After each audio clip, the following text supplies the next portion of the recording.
Good afternoon. Hello. Hi, this is Samir Alam from the email thread. I think I was introduced a little bit late. Yes, how are you doing? I'm doing good, good. I'm excited to be prepping for the summit. I'll be there on Saturday.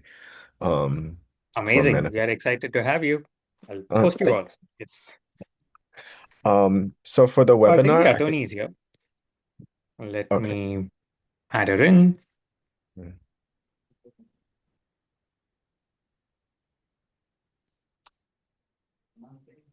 She did say she had another call going till 5:30. So maybe she's just proactively joining the Zoom. Oh, amazing. Hey, Extremely apologize. Lahena. How you guys doing? Wonderful. And yourself? Good, good. I know we wanted to log in early to test the uh Hmm. screen slideshow. Is that okay?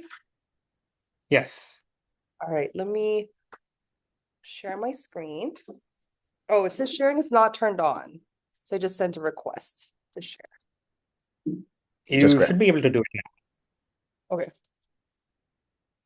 Second.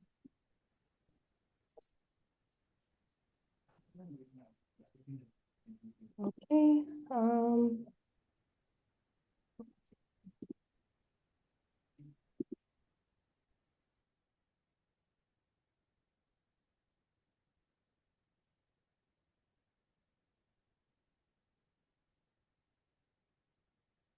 Hold on. Hmm. This, oh, this is it. Okay. Sorry. Okay, can you see my screen? Yes, I can. All right, and then I'm just gonna do slideshow. All right, everything looks okay? Is it moving through the slides all right? Yes. Awesome. Okay, great. I Am I think I'm good. pronouncing your name correctly? Lahaina, yes. La La, I'm so sorry. Lahaina? Lahaina. Lahaina. Okay. Yep. I think I'm close And is enough. it Nikin or Nikin? Nikin. Nikin, awesome. Well, Yes. lovely to meet you. Yeah, I think I'm ready. So whenever you guys are ready to start, I'm happy to. I think we're a little early, right? Yes.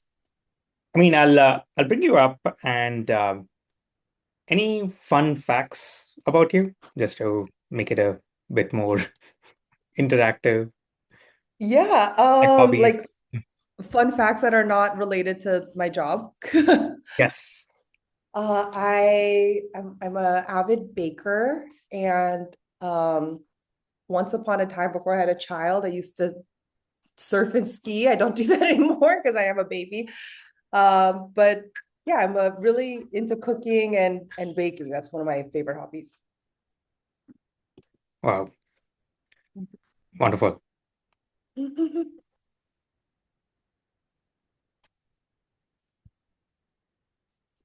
I guess we have a good group of folks who have joined so far, Okay, and we can wait a minute awesome. or two to wait like for more folks to trickle in. But in the interest of time, we can get started because that way we can have more time for Q&As at the end. I'm sure quite a few people from the audience have some questions that they really want answered. Uh, yes, there's a slide special just for questions. So any Q&As, happy to do. Wonderful. Let me start recording the event.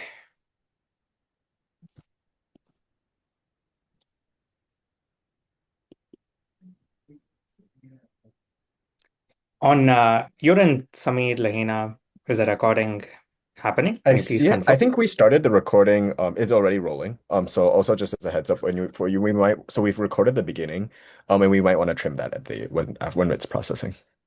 But it's rolling, Got it. in other words. Awesome. Amazing. Great, great. Has everyone been let in from the room, the waiting Yeah. room? Should I get started? Yes. Awesome. And I can monitor it and let everyone come in so that you guys can focus on presenting.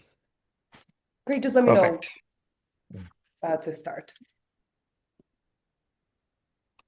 Perfect. I think we are good to go now. So, Okay, great, great. Hi, everyone. My name's Lahaina. I'm an attorney here at Manifest, and today we are hosting a webinar for everybody through the Open Atlas community. And basically, we're going to be focusing on how H-1B holders can build a portfolio towards an EB-1A. There's a lot of misinformation out there and misconceptions about how to get an EB-1A, and I really hope that if you're one of those people who have the potential to build towards the extraordinary ability based green card, you actually can take this information and have the confidence to do it. So let's go ahead and get started. And at the very end, we're going to have a Q&A, and our team will be helping monitor it. So please let us know too if you have any issues with the screen and the screen sharing, but I think it should be working. We just tested it out. So again, my name's Lahaina. I've been working with Manifest for over 2 years now. I've over 13 years experience. Actually, it says 13 and 12 there, but it's actually 13 years experience. I've done more than 4,800 cases. I focus a lot on these EB-1 applications and guiding clients, even who aren't qualified, to portfolio build to getting qualified. But I've taken a personal interest in immigration law due to my family's immigration background. My family's from the Philippines and we're ethnically also Chinese. And so coming to the United States obviously has been really groundbreaking for her family and really life-changing. So I also want to share and hope that I can bring the same experiences for you all who are trying to live here permanently. So here's an outline of what we're going to cover today. Again, reserving time at the end for Q&A. So whatever is not in this outline, hopefully maybe we can answer it during the end as well. But one, why is EB-1A a realistic long-term goal for many H-1B professionals, not just outliers? So I know a lot of you have that friend that you're like, he's not that smart or she's extraordinary. And then they're like, I got the EB-1A green card. It happens all the time. So, a lot of people start thinking like, oh, maybe this isn't as impossible to get, and maybe it's actually more accessible than you think. So hopefully this will help calibrate your understanding of, what's required. Of course, it doesn't mean that it's easy. It still is work, but it is strategic. And the strategic steps to take are probably within your reach if you plan accordingly. So we'll also be talking about how to turn your day-to-day work into evidence-worthy achievements. So you may not even need to portfolio build outside of just doing your job. Again, continue on person to person. Next, we'll discuss how to sequence portfolio building so the evidence compounds instead of appearing scattered. It's also all about how your attorney presents your case. So we need to make sure that your portfolio building builds a strong narrative that convinces the government that you have this niche talent and field, that you are really going to be groundbreaking in the United States, doing important things, right? And how do we use the evidence that we're collecting, creating portfolio building to build that narrative? Lastly, we're going to talk about what you can start doing today, whether EB-1A is 1 to 3 years away or 3+ more years away. It really varies person to person. So the big misconception. So I kind of alluded to this earlier. EB-1A is out of reach unless you're already famous in your field.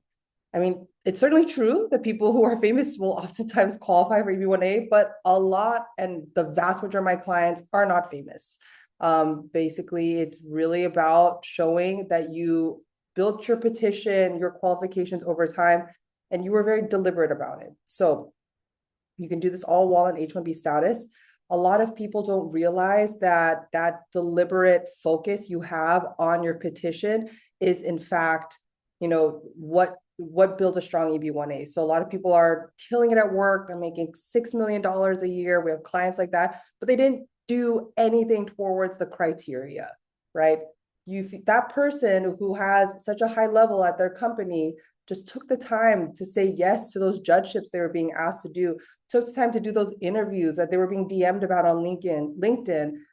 They could have had an EB-1A, a much stronger case. So remember, it's not about, just killing it day to day at your job. It's also about being really deliberate about what you say yes to and not saying yes to things that are wasting your time, like doing a judgeship for students. That's not going to help. We want you to do national, professional level judgeships or international, etc.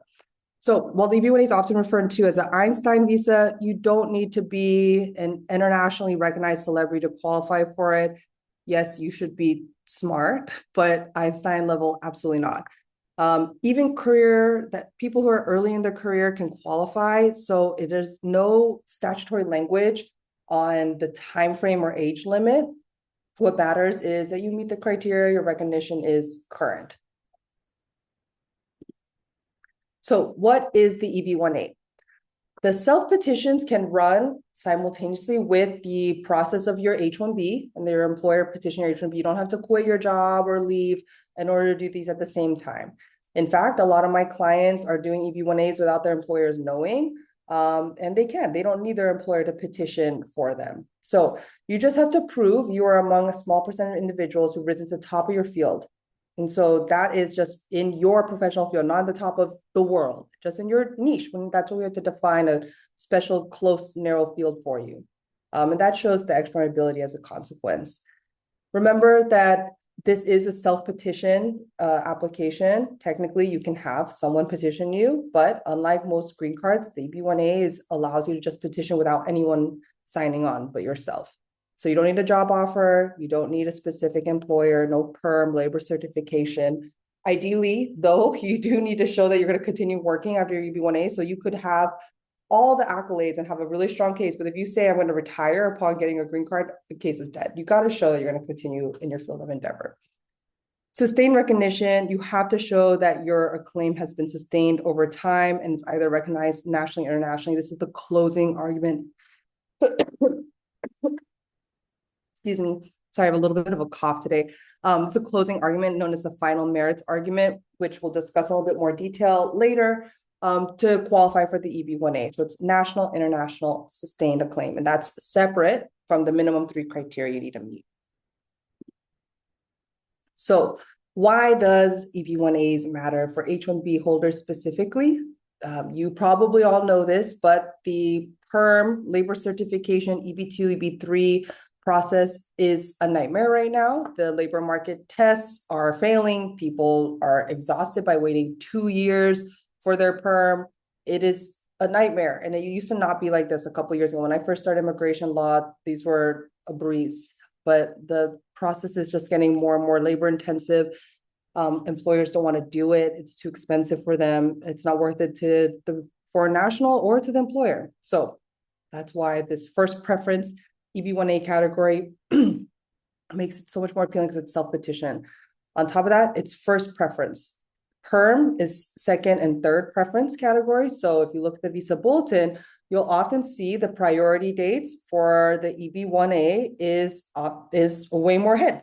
And EB-2, EB-3 is crazy backlog. It's a nightmare. People just can't, see the future for their green card. They might be waiting till they're 80 before they see their priority become current.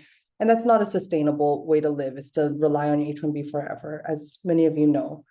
So obviously having to prove I-140, if you're subject to these backlogs, make it so that your H-1B goes beyond your 6-year limit. But ideally, we can get you that first preference priority date, and you don't even have to think about your H-1B because hopefully it will be current, and this varies month to month. But for the most part, we definitely see it move a lot faster for even people who are from India and China that tend to have dramatically worse priority dates. Excuse me again, sorry. So there's 10 EB-1A criteria. We're going to talk about all 10, but skip over the ones that are not as relevant to individuals who are probably listening today. So this is not going to be based on the EB-1A criteria for creatives or people's in the arts. We can always have a separate discussion if you feel that might apply to you. I've done cases for software engineers who are like, by the way, I've also won the National Geographic Best Photo Prize. And we're like, okay, that's actually where your EB-1A is going to be. But if that's not you, we're going to really focus on what most people in the professional industry will build their EB-1A for professional business industry. So awards, this is one of the harder criteria to meet, but I do like it a lot. It's very attractive in terms of how objective it is.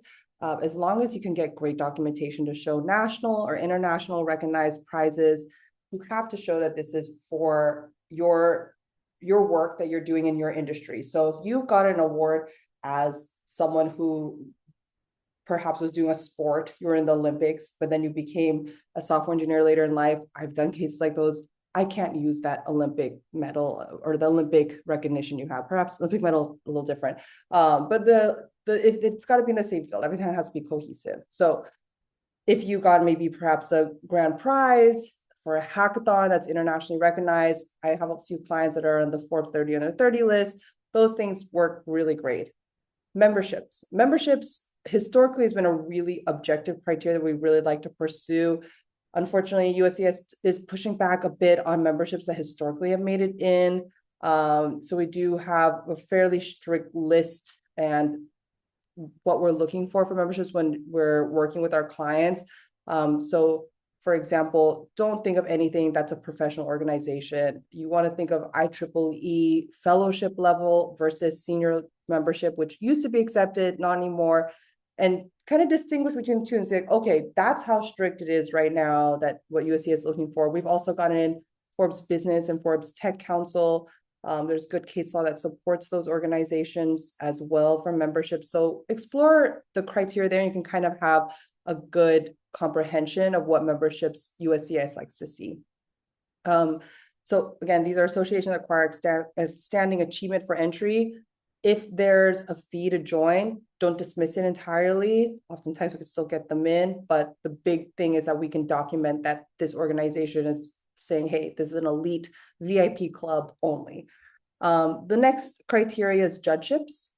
A lot of these, my clients come to me and they realize like, oh my goodness, I could have been doing this for years. I've had so many judging opportunities. I just ignored them. I didn't have the time.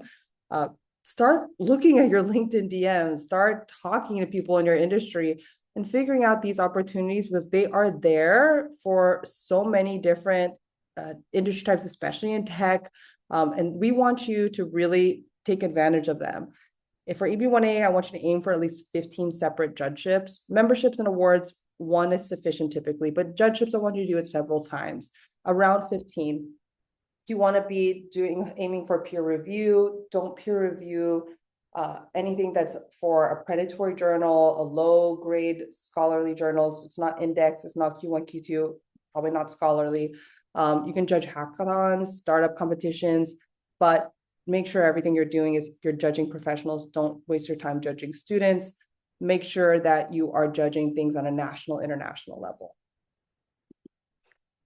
Part 2. So there's more criteria here that's a little bit objective and more that are more subjective. The things that I consider more subjective that are harder to argue is original contributions and lead critical role. So you see the top and the bottom. Original obviously is a very subjective word. You and I could sit here all day and argue whether we think Frank Ocean's album is original, right? We can go back and forth and both be right. But the issue with original contributions is not only that it's very subjective, but that's very hard to document. So my clients really struggle here because I often tell people like, you don't have an EB-1A case if you don't have an original contributions argument. They will dismiss many applications and say, okay, we don't see extraordinary here because what have they done that's impacted their field as a whole? So you do have to show major significance to your field for original contribution. A great example here is patents. USCIS loves patents, even if it's incomprehensible what your patent says. If you can show usage and you can show that's making money, amazing. That's the bare minimum for a good patent, of course, as you know, but showing citations on your scholarly publications, again, great. If you've contributed to open source library and you can prove it's been adopted by your industry, amazing. All of those things, easier to document. Most of my clients struggle with this. They oftentimes, if they're contributed to a patent, maybe their 6th author, maybe their employer hasn't actually published it yet. So it's really, really difficult. And the things that people rely on a lot here are letters of recommendation, which USCIS has been pushing back on a lot. So really think as you're building your application, how can I objectively prove my industry-wide contribution? Can I get press? Oh, do I have an opportunity to be interviewed about this work? Okay, I'm going to do that. Now you have objective evidence. A third party has published about your work, right? Or there's actually work, New York Times actually published the thing that you contributed, the technology that TikTok just launched. And now, you have 4 articles that show Meta copied TikTok. And these are real cases that my clients have. Show those documentations, like your name's not in those articles, that's fine, but I can prove with the letters correlating to the media that this was actually your brainchild. You've done something really major and significant to your field. So this to me is the hardest, but the most important criteria. So really put a lot of energy and thought into how you can prove this, how you can build this up. Scholarly articles, great objective criteria, but you don't want to be wasting your time publishing in journals that, excuse me, are not indexed, not Q1, Q2. There's a big list you can look at called Beall's List, BEALLS, Beall's List, that lists a lot of predatory journals. Look at those journals, get an idea of what USCIS is using as the foundation that's are not admissible journals. So not every predatory journal is on there, but that's a great place to start to realize, like, okay, I don't want to be publishing with people in this level, similar types. Again, Q1, Q2 index journals, you want them to be professional. You can also push towards major trade publications. There's so many respect engineering publications you can work for if you're an engineer. There's a lot out there, but the thing is that to actually publish, it takes time, takes months. The good journals aren't going to publish you back to back, in a couple of months. And to actually contribute and write something meaningful, again, takes many months. So take your time with these. Remember that doing everything all at once doesn't look good to USCIS either. You look like a portfolio builder, and it needs to look genuine. For scholarly articles, I want you to aim for around 4 to 5, and that's a really strong argument there. Publish materials about you. Similarly, 4 to 5 would be amazing. These things we typically tell clients you should have staggered. So if it's all too close, it starts to look like, oh, who did they pay to get all this media about them right before they published or submitted their EB-1A? Looks more organic when you publish over a longer period of time. So this is something to consider early. Things that you need to also consider is that it actually has to be organic press. You cannot get press that's paid for. The press that works is major media trade journals. So most of my clients can't get featured in Bloomberg. It's hard, of course, but they maybe can get published in a AI trade journal, right? So consider that. Consider working with a PR company. It's very expensive, but I definitely think very much worth it to get that press about you. I love Global Talent PR. If you Google them, their name will come up right away.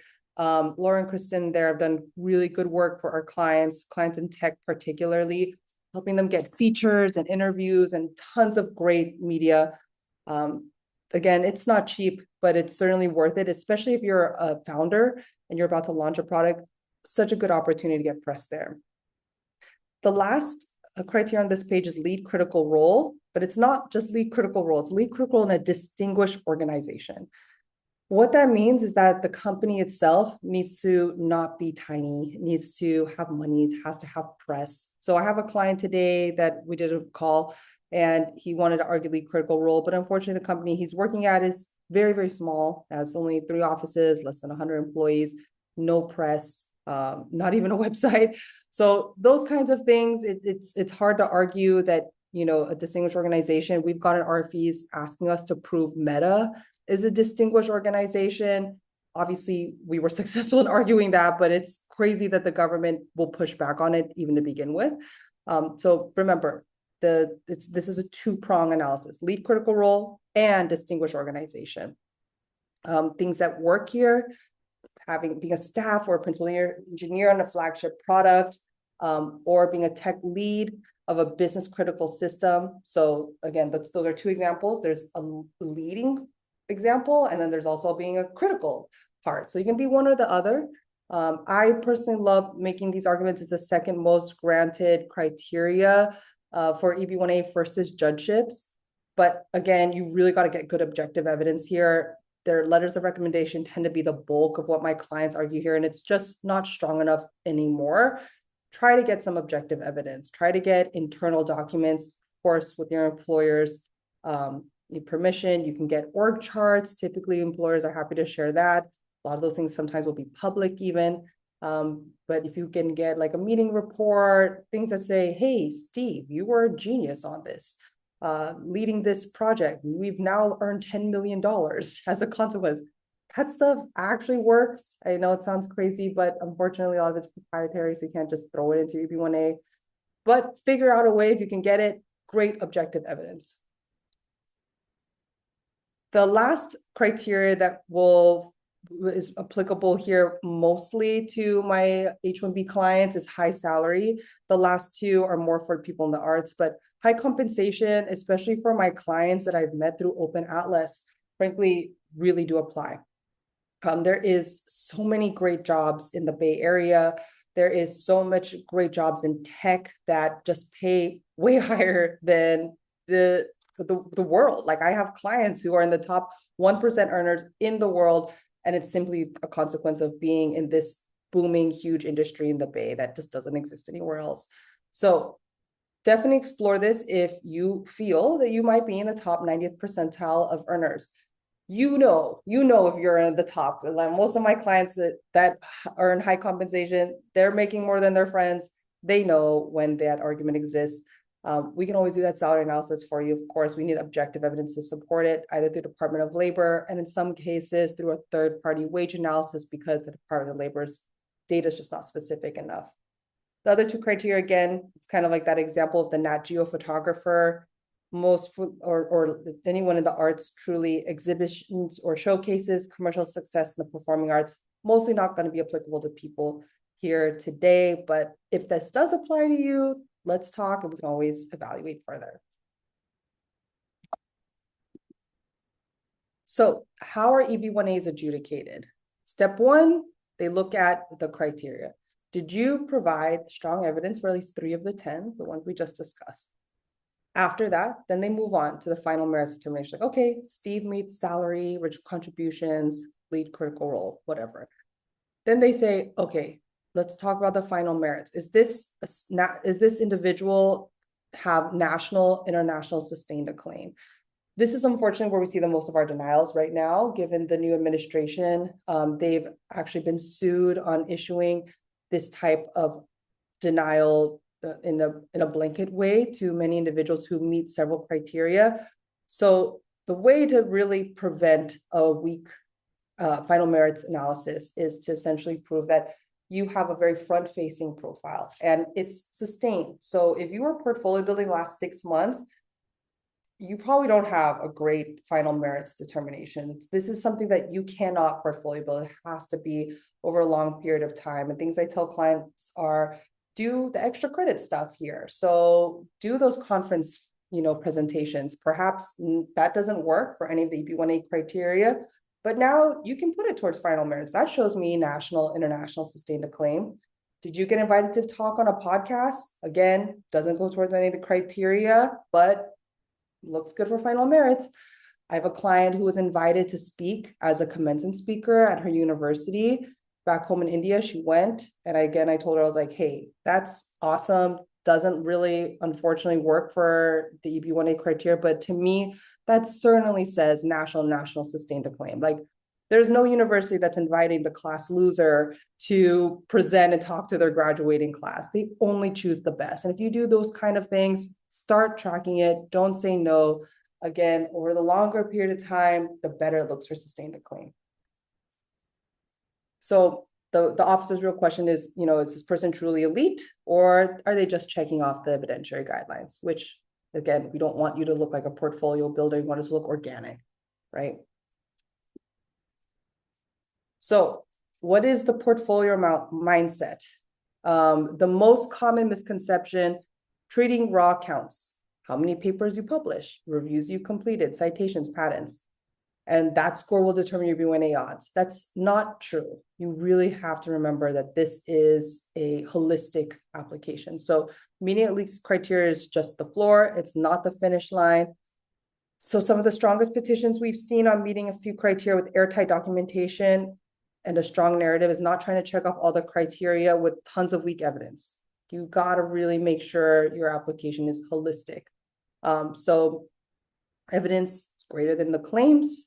When you say something, it doesn't prove it. You've got to have that objective evidence. So remember, even letters of recommendation oftentimes is just not as objective as we'd like, as opposed to having something featured in the press, as opposed to having a high Google Scholar citation that shows that, oh, people are actually using this guy's work. So how can we turn day-to-day work into evidence? Something we briefly alluded to early on, and it's really amazing that a lot of people can do this in their jobs just as a consequence. So people who have a really easy time doing this are people who are in R&D, for example. Don't skip out on opportunities to add your names to publications, to patents. Those are really great chances to build up your EB-1A. The EB-1A certainly favors academic profiles, so make sure you take advantage of that wherever possible. So what to do? Aggregate, don't export. Aggregate or anonymize internal metrics. So it's these things like you were able to prove that you reduce latency of blah, blah, blah on a system serving millions of users rather than exporting raw dashboards. Again, proving this through letters, proving this through internal meeting reports, proving this through any kind of external press that talks about what you did, amazing. Reaching beyond your employer. So internal only wins rarely clear the original contributions on their own. What we need to show is industry-wide adoption. So for example, we have clients who have patents that have created, like, let's say you created a patent that shows the TikTok shop, like how the TikTok shop runs, right? Or you coded something that now is being copied by Meta. And Meta is now trying to do something very similar. And you can show like, hey, Meta never did this before. These are the dates that their product launched. These are our dates. We were clearly, according to New York Times, the only and first person to launch such product. Look at Meta copying us. Look at so-and-so copying us. Now it's in China, blah, blah, blah. Everyone's doing it all over the world, all over our industry. That's what you want. And of course, doing something internal is great, but these are really important and easy accomplishments to make if you're at a company that is kind of a trendsetter and you can put yourself on those projects that will be copied. Of course, I mentioned this earlier, but this is kind of a no-brainer for a lot of people, you think, but a lot of my clients will unfortunately forget this. Make sure you always get your employer's permission wherever possible. You can't submit confidential material without their authorization. It can obviously cost you your job. So just be very mindful of that as you're document collecting. So how can you build external visibility without changing your jobs? You want to redirect energy towards evidence you can control. So things like open source work, doing conference talks, judging, peer review, right? Publications in trade venues, patents that are at your work too, and externally. You have a lot of opportunities that are not necessarily in the course of your work that aren't violations of your H-1B. So take advantage of that because so many opportunities are out there, especially for, I know you guys have a lot in your network and open outlets that I've seen it. People are asking for, people to co-author things, and it's a huge, huge network there to work on peer review, to contribute to their patent, to review it. There's so many opportunities. Start networking and really take advantage of that. So another thing, start from your niche, not from your broad field. Tightly defining your field and your work really helps you target opportunities where your record generally stands out. So you don't want to just be an engineer. You want to be an AI engineer. You want to be a machine learning engineer. You want to think, how can I make this more narrow? The more you do it, the more special you can market yourself and your skills as to USCIS. Another thing to think about is, remember, critical, quote unquote critical, does not always mean a senior title. So remember, there's lead and critical role. I have a lot of mid-level engineers, even entry-level engineers who qualify, even if their org chart doesn't necessarily demonstrate that they're in a leadership position. They might be at the very bottom of the org chart, but they meet that criteria. They can show that the company can't run without their innovations and the work that they're contributing. They've, co-authored things already in school, so their scholarly publications look good. They show that they're an industry leader, even though they are very young, and the organizational chart doesn't really demonstrate how much that they're impacting their industry as a whole. So in case like that, we leave out the org chart, frankly. Informal evidence counts if presented well. So for example, I have a lot of clients who realize that, you know what, I actually was invited several times to speak at this conference 4 years ago. I never said yes. I still use that email that was inviting you to speak, showing this prestigious conference for final merits. I might not count for judgeships, but again, think of those extracurricular things there. Maybe you got a thank you note from an award committee. Maybe you have an internal announcement at work that says, Steve's a genius. Thanks so much for leading on this. Maybe perhaps it was on social media through work. All of those things you may not realize can in fact go towards your EB-1A application, even though it doesn't seem to fit any of the criteria. Again, really strong for final merits. Or perhaps the other criteria like original contributions or lead critical role. Who validates your work? So the people who know you will tell you that's what you did through the letters of recommendation that we draft for you. We work with you, asking you to fill out a questionnaire, asking you to send us their LinkedIn pages. And then we say, okay, what can this independent expert tell USCS about one of two things, typically original contributions or lead critical role? So what do good letters do? Recommended letters come from people who are leaders in their field. They're not just your direct manager. So we want you to think of mentors. We want you to think of perhaps maybe professors you worked with, people who should have their own EB-1A qualifications, right? They would have gotten their own EB-1A. Remember that each letter should do a distinct job. So no two letters should cover the same thing. We usually recommend, me personally, recommend approximately 6 letters. And we make sure, I know this one says 3 to 7. I typically go for 6. 3, I think, is on the slimmer side, but some of my clients, they frankly don't have the network to get as many. And if they're on the slimmer side, sometimes we'll do an advisory opinion letter, which are paid. But we want, approximately 6 high quality testimonials. 7 would probably be the max. The common mistakes we see a lot with these letters are some of them are just so generic. And I'm guilty of, having a paralegal ask me to draft a letter for them for their new employer. And I really struggle writing these letters from my own heart with metrics. And that's kind of the standard. People don't really have the language for the metrics to prove, okay, what did Daniel do for me as a paralegal that I can argue makes him really extraordinary? I don't know that, but Daniel might. And that's why we have you do the worksheet to give us these hard metrics, because your supervisor doesn't remember. They don't remember exactly what you did, what you led on.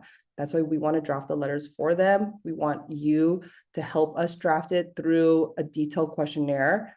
We don't want them just repeating your resume, their LinkedIn page, giving vague stories of how you were just so amazing to work with. USCS doesn't care about that. They want the hard data. So every assertion should be confirmed by independents elsewhere in the petition. So one of the examples I gave earlier was a TikTok shop. Let's say you were a big contributor to that. Maybe it was your idea. You created the TikTok shop and you brought it up at a meeting. You should have maybe 0 articles that says you did that. But there are a lot of press in tech magazines, major news sources that says this feature in this application is groundbreaking. A lot of social media apps aren't doing this. That article in the New York Times, we can correlate it with your supervisor's letter of recommendation that says, Steve is a genius. He was the first one to bring up the TikTok shop idea to our company. And now look at Meta, everyone's trying to copy us. And then we use the New York Times article to substantiate that, right? Again, your name's not in it, but that's where Steve's letter comes in to kind of bridge the gap. So that's the objective evidence that we want to support the letter. So what are some timing mistakes that H-1B holders make? 1, waiting until the 6-year H-1B clock is running to start portfolio building. Unfortunately, I see this a lot. I really wish that people met us before they even got their H-1B, and really started thinking like, oh my goodness, I missed so many opportunities at my work. I was asked to do this conference meeting. I was asked to lead this project. And I said no, because I just didn't want to do it.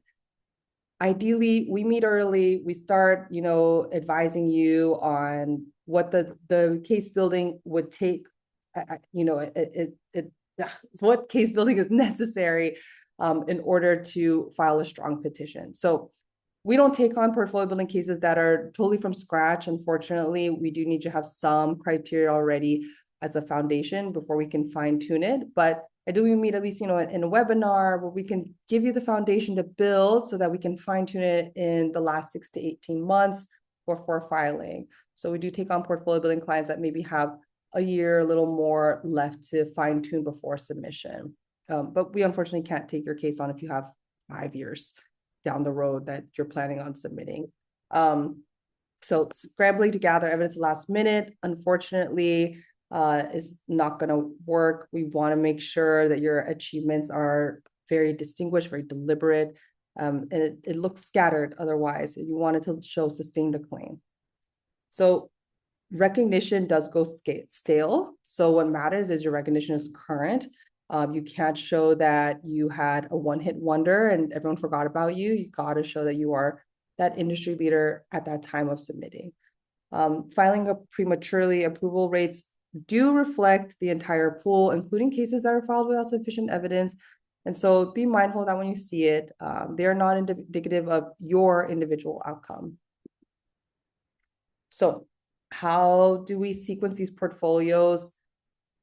Today, we meet 3 years out, maybe for some of you, depends. Your profile is assessed and you create a roadmap in your mind. You want to identify, okay, I actually do already have high compensation, or I do see myself getting this high compensation argument. I think that I could do peer review. I do think that I have this opportunity to push a patent or to do scholarly publications within the next 2-3 years. Identify it now. Don't start trying to do all the criteria, right? Focus on which ones you feel that you can meet, especially put a lot of energy into the ones that are really objective, easy to document. Those would be things like that I mentioned earlier, memberships, judgeships, media about you, scholarly publications. Those things you can portfolio build and are very objective. You obviously can't portfolio bid in high compensation. You either have high compensation or you don't from your employer. And awards, don't try to portfolio build there. As contrary to popular belief, all the awards you see online, Globe, Stevie, don't waste your time there. They're going to take your money and it's going to dilute your case, and a good lawyer should submit it. You're 1 to 3 years out, active case prep, deepen the criteria you've committed to. You want to start lining up your recommenders, not having them sign the letters, those go stale, but reminding them like, hey, I exist. Remember how awesome I am, and making sure you stay friends with them. So when the time comes, they can sign a good letter for you. The final 6 months is basically shaping your evidence, strategy, finding gaps. 1 to 3 months out, obviously, are working to do the final assembly and submission. So sequence deliberately so evidence compounds instead of appearing scattered. Again, each new achievement should reinforce that same narrative. What's that niche that you're really special and really special and specialized in? So let's talk about a case study here. One of our attorneys, David Santiago, this is a product designer, where a lot of people don't realize can do EB-1As. I've had so many product designers come in and ask me, is this a EB-1A criteria? Can I meet EB-1A criteria? And in fact, you'd be surprised. There's a lot of product designers that have successful EB-1As. So here, this guy was on H-1B. He already got a denial from previous firm. Our attorney basically focused on removing the weak criteria and evidence and invited questions rather than just answer them. Each recommendation letter had to address something different and really distinct. Fortunately, the case got approved with no RFE just a couple months ago. The prior filing had argued 6 criteria poorly. David removed 1 of the criteria and focused on 5. This focused narrative made a huge difference and built a really strong case. So the client already had an approved EB-2 perm, but they faced a 12-year backlog in the visa bulletin. The EB-1A approval unlocked that visa bulletin priority level EB first preference. And it made it so that they were able to move towards an adjustment of status. So what do we see with EB-1A denials? Right now, it's just people who have evidence that's just way too thin, too many criteria. You look like you're a jack of all trades, you know, but you're not really a master of anything, so a master of none. And that's not what we want. We don't want you to have 4 judgeships here, 2 press there, 1 scholarly publication here. I'd rather you really have very focused criteria. That's why it's important now, before you start portfolio building, start deciding what's that criteria you want to put your energy into. Your recommendation letters describe the individual and not your impact. That's very, very important and huge fault we see oftentimes.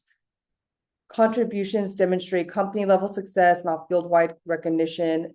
If you focus on company level success, that's fine for lead critical role, but we want to also prove original contributions as a consequence, and that requires field-wide recognition. Strong credentials never coalesce into a clear argument for extraordinary ability, and you got to make that bridge and that connection for the USCIS officer, because they're not going to do it for you.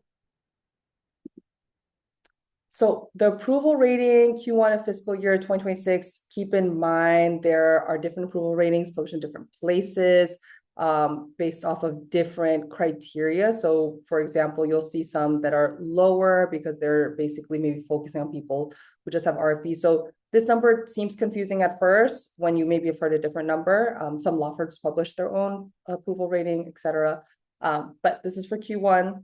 Keep in mind that thousands of units are still getting approved each quarter. It's just to show, though, that how critical is to make your petition stand out through strong strategy of petitioning.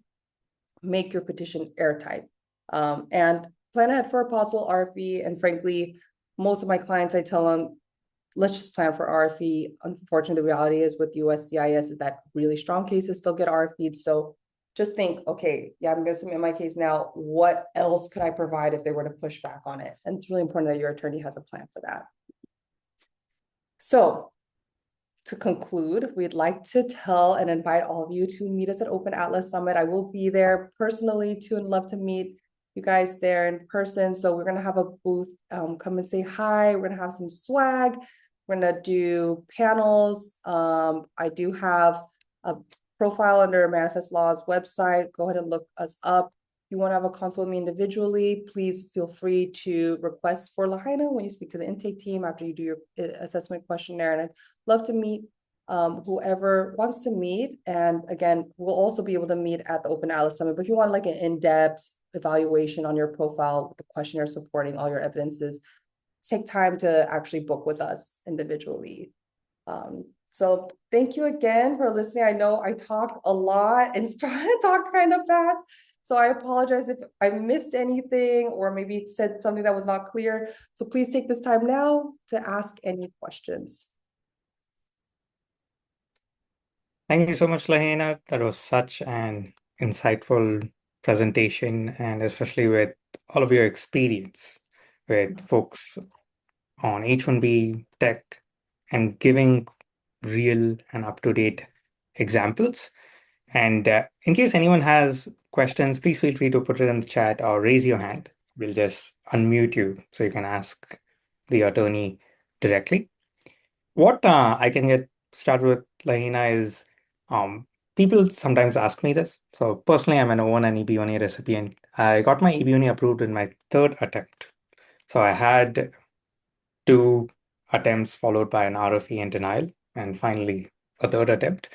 But just to get started with the question, and then Priyanka has a question too. A lot of people have asked me personally that, hey, Niken, what is like the easiest criteria to tackle? Like, I understand maybe I'm coming with like a strong foundation.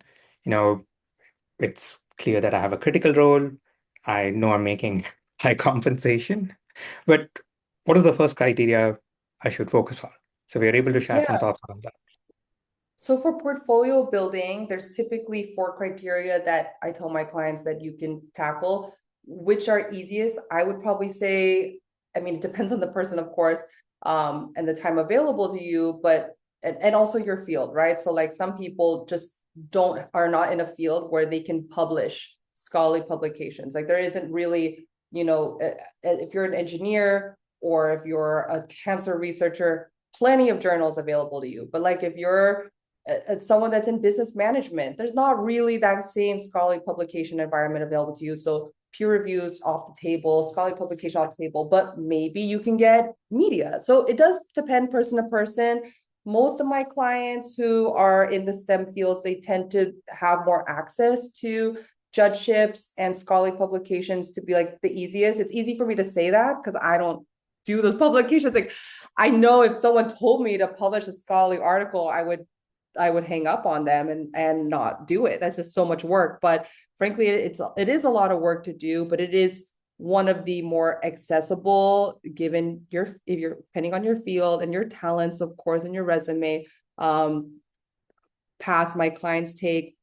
Same with PR, again, depending on who you are, what your press is, but building organic press is actually a lot more accessible than you think because you can do it in a major mass media. So Bloomberg News, New York Times, but most of us are not going to be featured there, right? We're not pop stars. Where you're probably going to be featured in is the major trade journals. And that's actually a lot more accessible than you think. A lot of those journals would love to interview some of the big brains in tech, the people who are driving our world, how it currently looks in AI. And there's so many opportunities for interviews there. And that media looks really, really good for the EB-1A. Thank you. Let me now ask Priyanka to unmute and ask a question. Hi, this is Priyanka. So whatever, like when I attended the seminar, it seems like it is more for techie people. I'm a physical therapist. I have my specialization in pelvic floor therapy, and I have my doctor's degree too. I mean, does it make sense for a physical therapist to apply for EB-1A? Yeah. And frankly, I myself have personally, worked with people like you in my personal life and with EB-1A. Mm-hmm.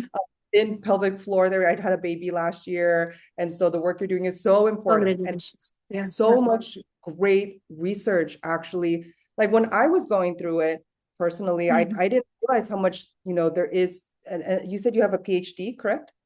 No, I have doctors in physical therapy. So in our field, PhD is different. It is more for people who go into education field. They do PhD. I am a clinician, so I have doctors. So Okay. yeah. Yeah. I So mean, it's so different.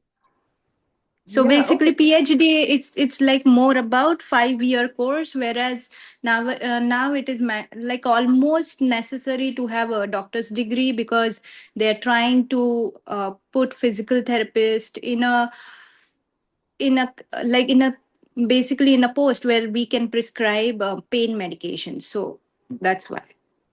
Okay.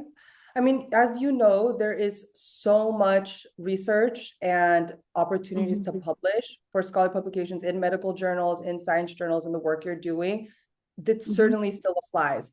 I know I kind of talked a lot about tech profiles, and I'm sorry I did that and brushed over someone like you because that is not to dismiss at all. I have worked with people in your field. There's so many great opportunities. I've done a lot of MDs profiles. People in your industry have a lot of opportunity for peer review, a lot of opportunity for scholarly publishing, a lot of opportunity to get interviewed, to build media. There's certainly a case that you can work towards there as well. Oh, okay. So I was in an impression that it's not for me. So yeah, thank you for clearing that doubt. No, I'm sorry. I didn't mean to create that doubt. I just have No, done that's fine. this before and worked with the team here before, and there's a lot of tech personalities. So I kind of Okay. tailored it. I do. Yeah, thank you. Thank you for clearing that doubt. Thank you, Priyanka. Reed Welcome. asked, Okay. Mhm. oh, moving on to the next question. Reed asked a question privately, which is, how does it work if your awards or work in press is work that was done with a larger team, even though your contributions helped win that award? So it'll probably not go under the awards criteria. awards requires national, international level awards, but we don't throw it out. You can probably use it perhaps under lead critical role. If you got an award that said, like basically help. I've had clients get awards for being able to show that a product they led created a substantial revenue for the company. That's obviously amazing objective evidence for lead critical role. It's not going to be the awards criteria, right? Awards has to be a national, international level award. That also looks good for final merits, showing that you have sustained international acclaim, especially if you can prove that whatever you did was recognized outside of the company as well. Could potentially also serve for original contribution. So it's not maybe the criteria you're thinking exactly. And same thing for media. That media, if it's more of a group effort and if your name's not mentioned, same thing, could go towards lead critical role, could go towards original contributions, could go towards final merits. But it's probably not going to go through the more like obvious one. Like it's probably not going to go towards media. The media needs to be about you. With media, I usually tell my clients, like, think about your favorite actor or actress. Like when Brad Pitt gets an article about him, it's usually about Brad Pitt. There's never an article that just says, here's, what this Hollywood Hills home is about. And then there's like, oh, by the way, Brad Pitt lives here. Like it's going to be, this is welcome to Brad Pitt's home. And that's what you want your article to be like. It's look at what Steve did. This is Steve's genius work. It's not, look at this work. Oh, by the way, Steve did this. It should really be focusing on you. Thank you. Mm-hmm. Khadija has a question. Hopefully I'm pronouncing the name correctly. Please go ahead. Hi, this is Khadija. So I am a special education teacher, and my question is that, considering there is a national shortage for special education teachers, especially who work with kids with autism. So is that considered as a national interest for filing or no? So there's EB-1A, which is the extraordinary ability-based green card. And I love your name, by the way. It's really beautiful.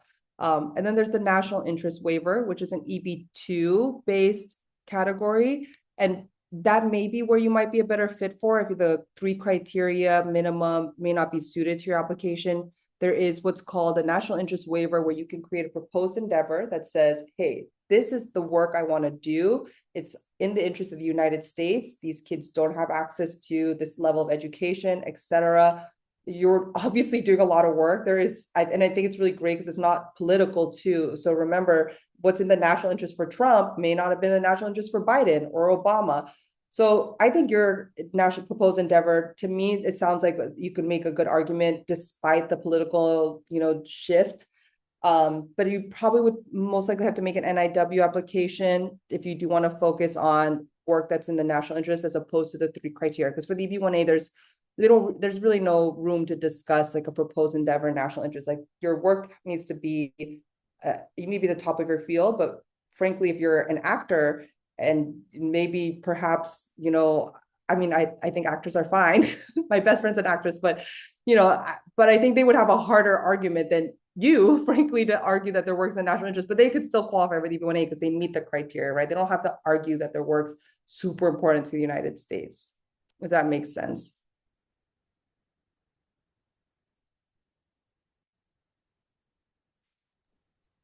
Yeah, it does. Thank you so much. Of course. Thank you. One follow-up question on the different EB-1A criteria, Lahina, was, let's say I'm an engineer at Meta, Google, what have you. Maybe I'm from another field as well. I have some time on my hands and I want to get started with authorship.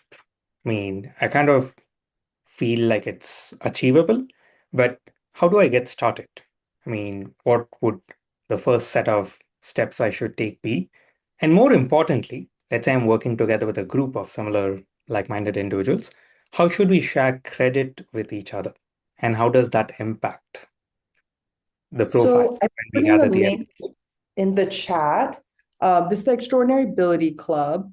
So the Extraordinary Ability Club is a group that we made here at Manifest that for people who are looking at portfolio building. Can you see the chat? I put a message for everyone, but I'm kind of like a Zoom baby. I don't really know how to use Zoom Yes, great. you can see it. Yep. Okay, wonderful. So basically check that out. We just launched this a couple months ago. It is on the newer side, but we do have a lot of webinars there. We have a lot of materials there, ex-USCIS officers who are there that says, that's a bad scholarly publication, don't waste your time, or that's a good one. These are great. This is the criteria you should look for to be publishing here. How to get started? That's a great question also for the people who have academic networks. So if you are still in touch with people from your university, your PhD advisor, your old professors, talk to them, talk to your friends who are academics. Hey, can I co-author something you're working on? I know you're, a PhD student right now. You're probably really busy, but I'm assuming you're publishing 3 things this year. Do you need a co-author? That's a really like a great networking question because that's, I think, going to be a lot more accessible to you than just cold calling a journal, which I have clients that do too. They cold call journals and they're like, hey, I wrote this. What do you guys think? A lot of times they get ignored, but sometimes it works. But I do think that maybe tapping into your network for people who are like career publishers, or that's their job, they're researchers, they're in R&D, they're in a PhD program, or they're like a professor, you have a professor friend that you could ask, or you're an acquaintance, like, hey, what are some things that I could join as a co-author? Aim to be first or second author. Third is fine too, but we don't want your name too low on the list. Of course, if you have an original contributions argument and that article gets 1,000 citations and you're the 15th author, the government's going to say that's not your contribution, right? So we do want you higher up on the hierarchy of names. Your second question, I'm sorry, could you repeat it for me? Actually, you answered it, which is Oh, how does okay. it differ if I'm a first author or the example you Oh, shared, sorry. I'm Okay. like the 15th Thank you. author. Great, great. Thank you. Okay. Sumit asked a question in the chat, so I'll read it out loud for everyone. I work in construction management, building a hyperscale data center, which I think comes under NIW. I run cost control for the project and handle billions of dollars in value. Is there a chance for people like me to qualify for NIW? And if so, how does this help in expediting the green card application? Yes, so I don't want to go too much into the NIW today. It's a whole other presentation. There's so many different prongs, and I don't want to go into too much detail for it just because I'll push Manifest to do an NIW webinar for you guys, and that we can talk about this in more detail.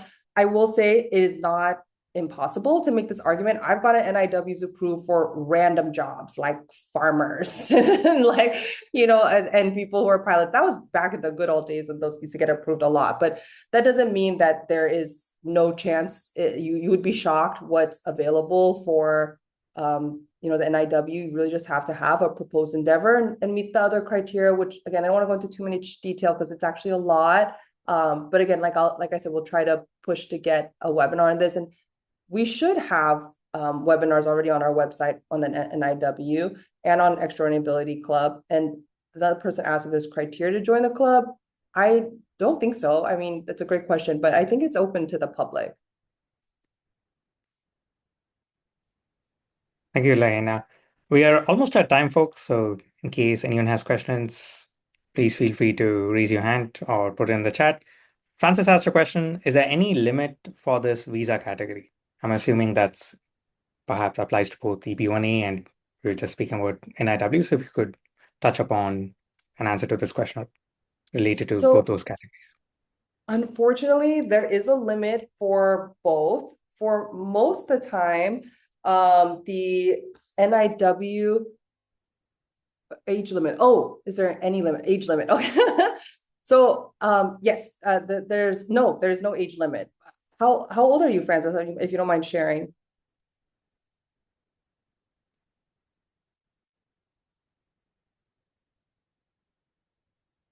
Francis, I just asked you to unmute if you're in a space where you can speak.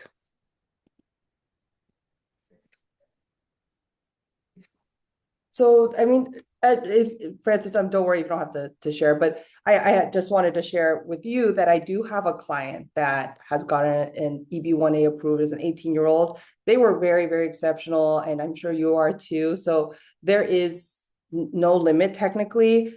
In reality, most of my clients don't meet the criteria, but this was like one of those, weird genius kids that was in the news since he was 11 years old for winning like international spelling bee contest kind of thing. And he was super brilliant and he was amazing. Yeah, I just okay, you're a senior for 30 years.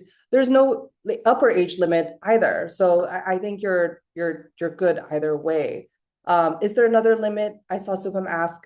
So there is a visa limit that's available. So if you look at the visa bulletin, there's based off your country of birth, there's a limit, and the limits apply more in a more strained way to the countries that have the most applicants. So that's China, India.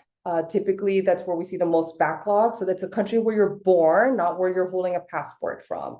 So you might be Canadian, but if you were born in India, unfortunately, they're going to charge you against the India category. But in those cases, the limit is more hard to is more, what is the word I'm thinking of? It's usually hits a capacity in the EB-2 sphere for Chinese and Indian nationals. EB-1A, there tends to be less backlog. The limit tends to be met less often, and the visa bulletin will be current there more often than in the EB-2 But we can do an assessment on that, your individual profile, what country you're born in, at the time of a consultation too. We are at time, everyone. Lahina, are you able to take one more question? Yeah, of course. Yeah, please go ahead, Raj. Hi, thanks for the so much information. I just wanted to ask you one question. So when a person is from non-IT background, say, and a researcher and remote sensing, geology kind of field, right, where not much is happening or not, it's not changing on a fast pace thing. How do you prove, or how do you provide an original contribution thing where things haven't changed a lot in the past, say, 20-30 years? Very small incremental changes happening in the way the things are being done. So how do you prove an original contribution in that sense? Whereas you have all the papers published, you have judging thing, but how do you prove an original contribution in that field? Yeah. That's a great question. That's a great question. So you want to... Sorry, there's a little bit of an feedback. Maybe I apologize. Thank you. So we can hear you now. You can hear me okay now? Great. So that's a great question. You have to remember, whoever's reviewing your case is not a geologist. They're not an engineer. They're not a medical doctor. They don't understand what truly your industry-wide impact is on a technical level is going to be. So you can be like, I'm not a geologist. I don't even know what vocabulary to use here. But you can say, I figured out the seismic changes of this particular rock matter and how it affects, the Burmese earthquake borderlines, whatever. And it might be very, very nuanced, but let's say that it got 1,000 citations, that publication. The government doesn't care how specific or what that scientific implications truly are if you have great objective evidence, because they're never going to read your articles. They're not going to read or understand the media or frankly the technical language of the letters of recommendation. So if you have great objective evidence that shows that people are in fact respecting your work, asking you to come in and present at conferences, interviewing you, citing your research, that's really the great objective markers. So even though maybe you're not making huge, impact breaking AI tomorrow, research, because, in AI, you're right, in tech, things change so fast. And even this time last year, we never would have expected to be where we are today. in your field, of course, it's very different, but don't worry about that. I would be more concerned about what objective evidence can you prove that someone as an outsider could be impressed by, to prove that, okay, people in your field respect you and they think what your contributions are important, albeit maybe not as fast changing as something like AI, but still important in your field. Does that make sense?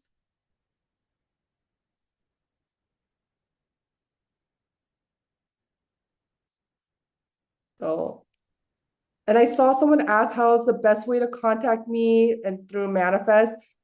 We have just manifestlaw.com. We have a great intake team. It's help@manifestlaw.com.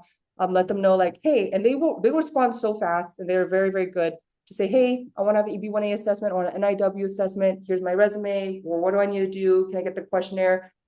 They will go ahead and give you the onboarding information. And then once it's been assessed, they'll get you on my calendar, and we would love to meet you all. Wonderful. Thank you so much, Lahaina, for taking the time and sharing so much from your experience. And we had quite a few people from different fields, which is Yeah, and I'm so sorry. I really talked to everyone like you guys were all just Bay Area tech people, and I do apologize. Next time I will be more mindful of that. I'm sorry. Last time at Open Outlets, like it was a lot of tech people, so I do apologize that I definitely brushed you guys with a wide stroke, so I apologize at that. Yeah, but we'll keep it coming. We are planning additional webinars with the Manifest team as well, and you'll get to meet them in person. So several folks are flying in from all over the country, and they'll be in person in San Jose on August 21st and 22nd.